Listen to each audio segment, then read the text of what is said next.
Coming up, what would the D-backs expectations be heading into next season if they still have Paul Goldschmidt on this roster, and likes and dislikes from this series against the St. Louis Cardinals, plus so much more, bringing it all down on Locked On Diamondbacks. You are Locked On Diamondbacks, your daily Arizona Diamondbacks podcast, part of the Locked On Podcast Network, your team every day.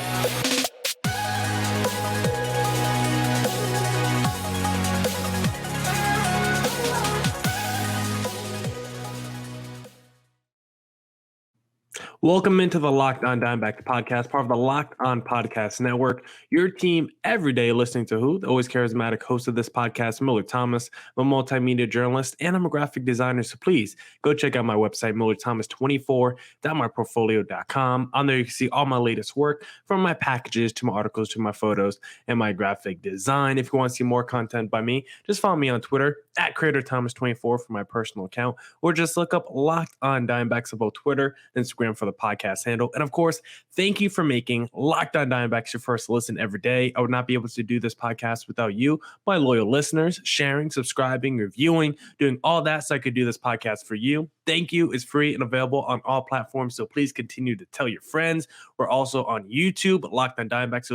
So go go check us out there. I had a little coughing attack real quick, but shout out to all the listeners of the show, because I believe we, at one point last week, were top 3. I think we even cracked number 1 in Belgium for all baseball podcasts. So shout out to all my Belgium people that listen to today's podcast and all the podcasts in the past. And shout out to all the international countries out there who listen to Locked On Diamondbacks. I see you. But on today's pod, I first want to start with the topic of what would the D-backs expectations be heading into next season if Paul Goldschmidt was still on this roster, because I can't help but think and reminisce of the times Paul Goldschmidt used to spend in Arizona when he played for the D-backs, and I can't help and think, what if the D-backs just ended up paying him the money that he deserved and never ended up trading him for Luke Weaver and Carson Kelly? If he was on this roster right now, how would our lineup stack up to other NL West teams or National League teams heading into next season? And what would our expectation levels be for the D-backs with Paul Goldschmidt on this roster right now? Well, let me first answer the first question I just posed to you guys, because I believe if the D-backs had Paul Goldschmidt on this roster right now, heading into next season, I believe they would be arguably a top 5 lineup in the National League. And maybe you don't think top 5 is that high, but there are some really good lineups in the National League, because just off the top of my head, the New York Mets, I think, would be clearly better. The Atlanta Braves, I think, would be better. I'm going to put the LA Dodgers ahead of them and the San Diego Padres ahead of them too. Now, the St. Louis Cardinals, if it's this Cardinals team lineup versus the D-backs lineup with Paul Goldschmidt, I actually like the D-backs lineup more than the Cardinals lineup in that situation. So for me, it really does come down to like the Philadelphia Phillies or the D-backs as that 5th best lineup in the National League if the D-backs have Paul Goldschmidt. And really, they're pretty close. Like JT Realmuto versus Dalton Varsho at catcher, probably lean Realmuto, but Varsho is one of the most dynamic catchers in baseball, and by next season, he can easily surpass Realmuto. If Varsho was to play catcher every day, he could easily surpass Realmuto as a better offensive player, considering Varsho is probably going to crack 20 home runs, and he definitely has 20 steal potential too. The D-backs just don't send him that many times, but if he was getting the steal opportunities like Josh Rojas was, Dalton Varsho could still be a 20 guy, 25 kind of a guy. So that's a pretty close matchup, and Varsho's definitely ascending. You look at first base, Rhys Hoskins versus Goldie. Goldie's definitely better there. You look at second base, it would be Ketel Marte versus Gene Segura. Definitely taking Ketel Marte over Gene Segura. Third base, Alec Baum versus Emmanuel Rivera. Rivera has been pretty nice with the D-backs, but I'm definitely going to lean Alec Baum in that situation.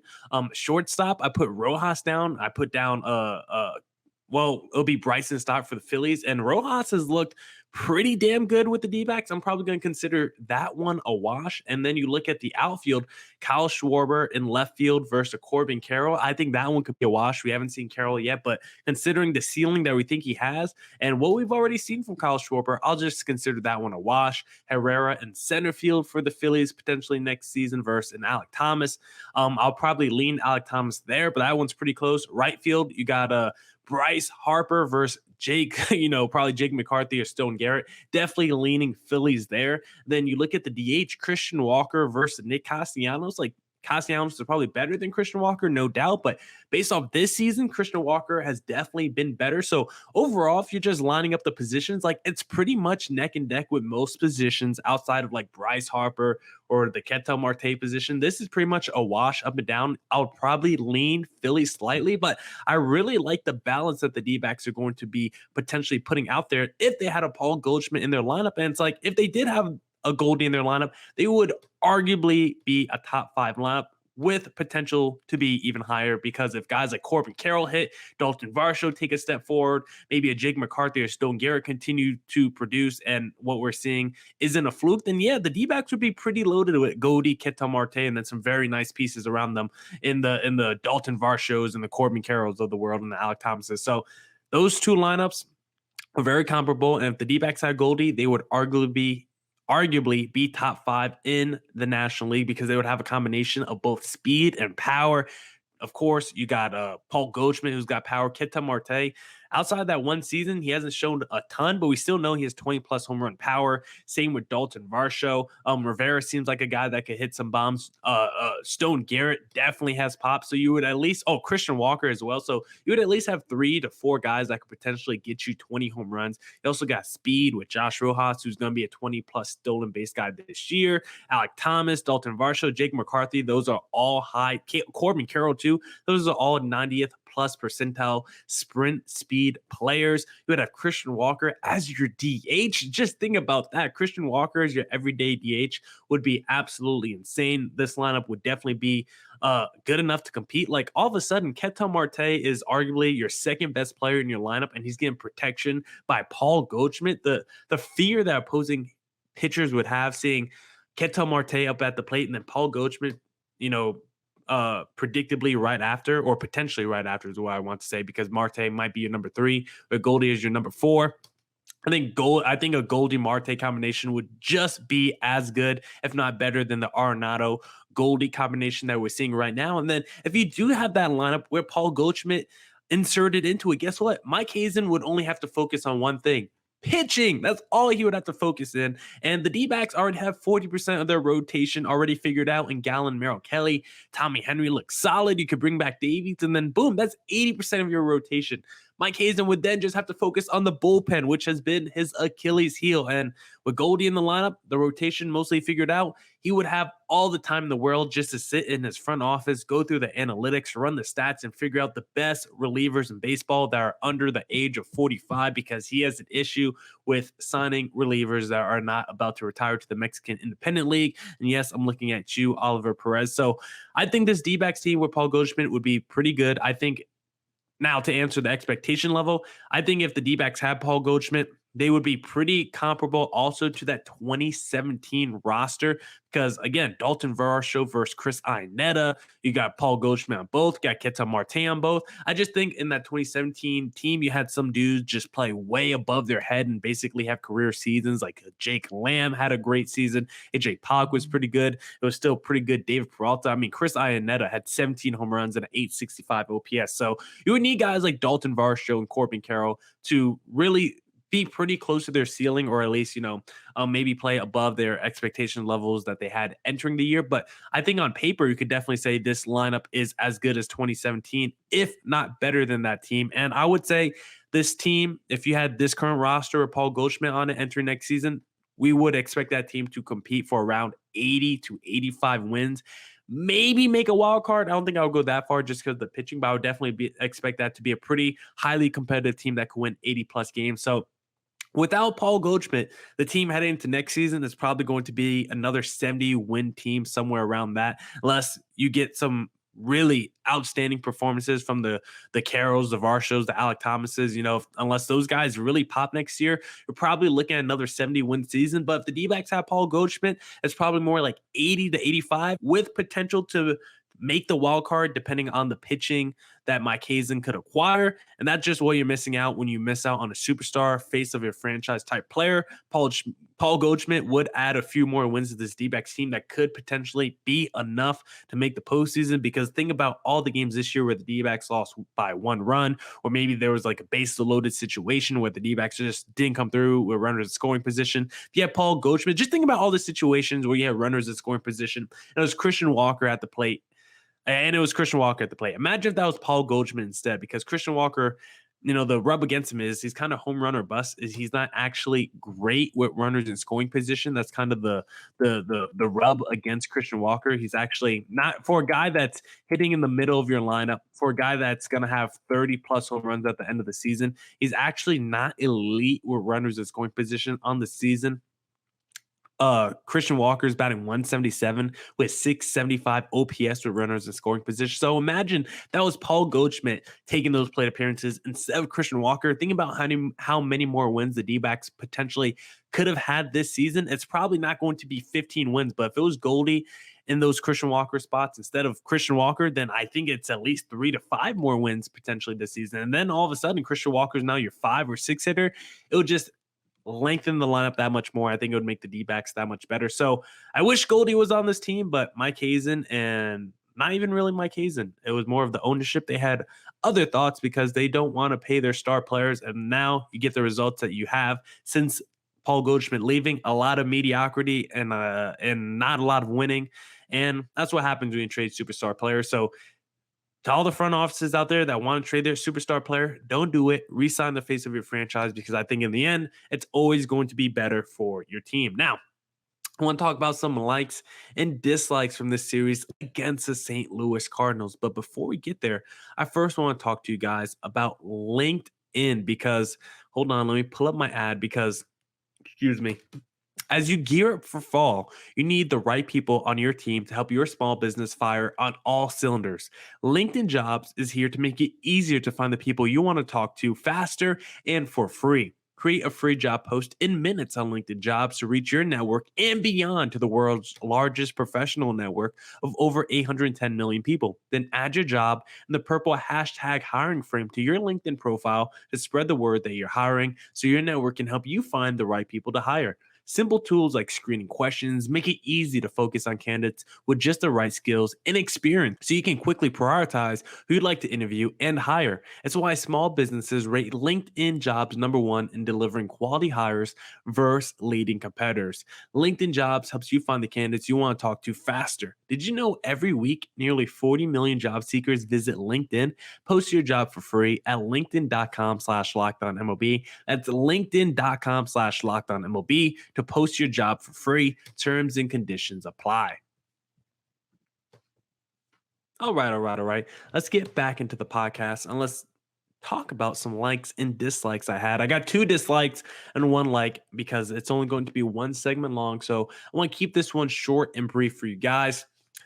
It's almost like 2 truths and a lie. The first dislike I have, 2 dislikes and a like, 2 positives and a negative. Or 2 negatives and a positive, because we're going mostly negative in this segment. And the first dislike I had is Mad Bum continuing to be bad. Mad Bum putting the bum in Mad Bum, because he has not looked good at all recently. I believe it's now 6 of his last 7 starts. He's given up at least 4 earned runs. Like, the Mad Bum slide just continues to happen. He continues to fade as we enter down the stretch, because Mad Bum, for most of his career, it used to be, first month of the season, April, Mad Bum starts the season slow. And then by the second half of the season, he's off, he's rocking, he's getting ready for the postseason, because he's a big arm pitcher that gets better late in the year. But at age 32, 33, the same is not, it's not the same for Massive Bumgarner. He is starting to fade. He's got a 4.53 ERA right now. And just in this month of August, Mad Bum is not performing well at all. In the month of August, he's got a 7.94 ERA.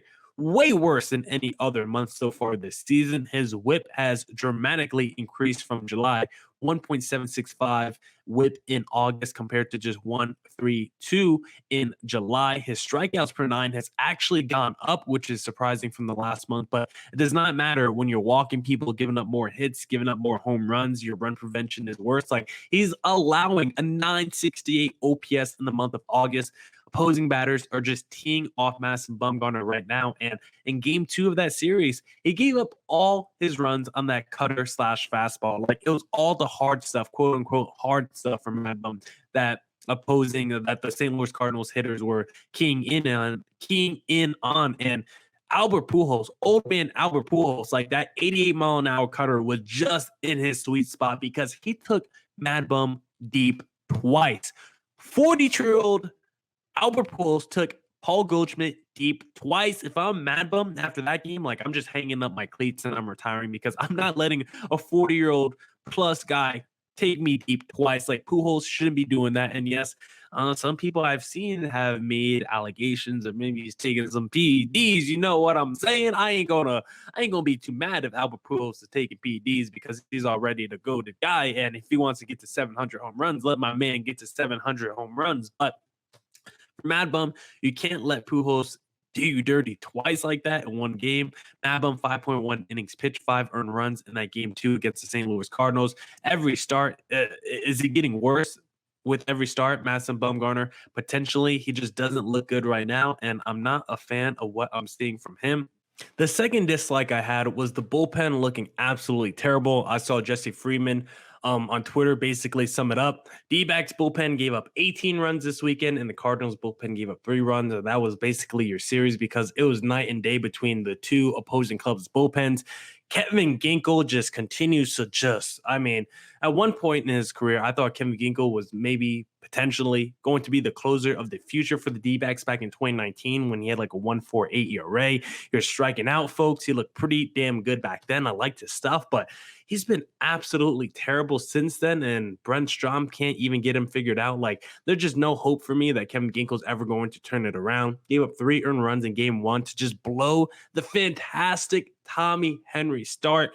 Then you go to game 2, Ramirez, Melanson, Davinsky, and Uceta gave up 10 earned runs total between the 4 of them as the D-backs got smashed 16-7.